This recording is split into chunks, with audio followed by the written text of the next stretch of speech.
السلام علیکم دوستو، آج کی کہانی کا نام ہے عقل مند کی تلاش۔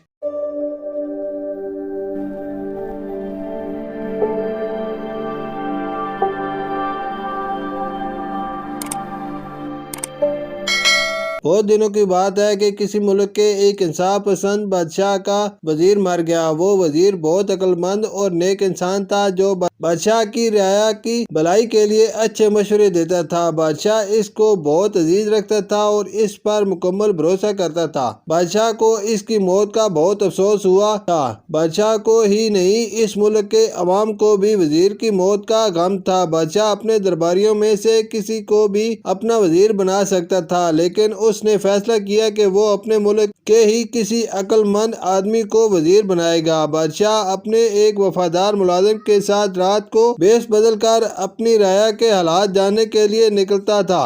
اس طرح وہ خود ملک کے حالات سے واقفیت حاصل کرتا تھا کہ اس کی رعایا اپنے ملک اور بادشاہ کے بارے میں کیا سوچتی ہے۔ ایک بار آدھی رات کے وقت وہ شہر کے ایک گلی سے گزر رہا تھا کہ اندھیرے کی وجہ سے ایک آدمی سے ٹکرا گیا۔ بادشاہ نے پوچھا، تم کون ہو اور رات کے وقت یہاں کیا کر رہے ہو؟ اس شخص نے جواب دیا، میں اس شہر کا ایک شریف انسان ہوں اور بے وقوفوں کو عقل مند بنانے کے گر سکھاتا ہوں۔ مجھے چوروں کا خوف نہیں ہے کیونکہ میرے پاس چوروں کے لیے کوئی چیز نہیں ہے۔ بادشاہ گھوم پھر کر اپنے محل پہنچا اور دوسرے دن اس نے حکم جاری کیا کہ شہر میں رات کے وقت ہر شخص ہاتھ میں چراغ لے کر نکلا کرے۔ جو شخص ایسا نہیں کرے گا اسے سخت سزا دی جائے گی۔ کچھ دنوں بعد بادشاہ رات کے وقت شہر کی ایک گلی سے گزر رہا تھا کہ وہ ایک آدمی سے ٹکرا گیا۔ بادشاہ کو بہت غصہ آیا اور اس نے پوچھا، تم کون ہو اور اس وقت یہاں کیا کر رہے ہو؟ جناب، میں اس شہر کا ایک معزز آدمی ہوں اور بے وقوفوں کو عقل سکھاتا ہوں۔ بادشاہ نے پہچان لیا کہ یہ وہی شخص ہے جو چند دن قبل اس سے ٹکرایا تھا۔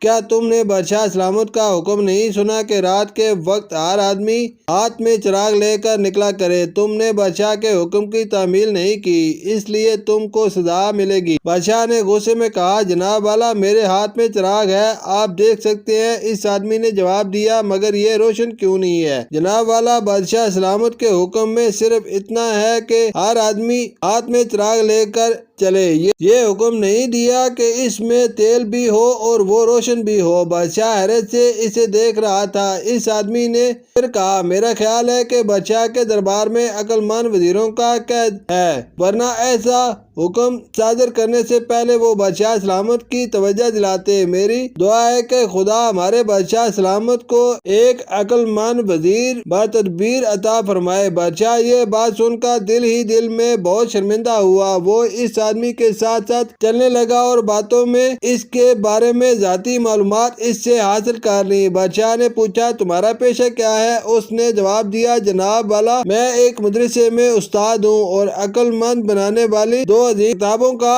حافظ ہوں۔ اس کے علاوہ بہت ساری ایسی کتابیں پڑھتا ہوں جو انسان کو عقل مند بنا کر اس کو کامیاب انسان بنا سکتی ہے۔ میرے استاد نے مجھ سے کہا تھا کہ اگر کوئی آدمی گلستان اور بوستان کی حقائقوں کو سمجھ کر پڑھے اور غور کرے تو ایک دن میں عقل مند ترین انسان بن کر کسی بادشاہ کے دربار میں جگہ پا سکتا ہے۔ باتیں کرتے کرتے اس عقل مند انسان کا گھر آ گیا اور وہ رخصت ہو گیا۔ بادشاہ نے اس کے مکان اور محلے کو ذہن نشین کر لیا اور اپنے محل میں واپس چلا گیا۔ دوسرے دن بادشاہ نے اپنے شاہیوں کو حکم دیا کہ اس عقل مند انسان کو عزت کے ساتھ ہمارے حضور پیش کیا جائے۔ بادشاہ اس کی گفتگو اور عالمانہ باتیں سن کر بہت خوش ہوا اور اس کو اپنا وزیر بنا لیا۔ اس وزیر نے بادشاہ کو بہت اچھے اور مفید مشورے دیے۔ بادشاہ نے حکم دیا کہ شہر کے سارے باشندوں کو مفت چراغ اور تیل فراہم کیا جائے اور گلی کوچوں میں رات کو روشنی کرنے کے لیے چراغ تھامے نوکر رکھے جائیں۔ استادوں کے علاوہ بھی شہر کے ہر شخص کو چاہیے کہ وہ شیخ سعدی شیرازی کی کتابیں گلستان بوستان ضرور پڑھے۔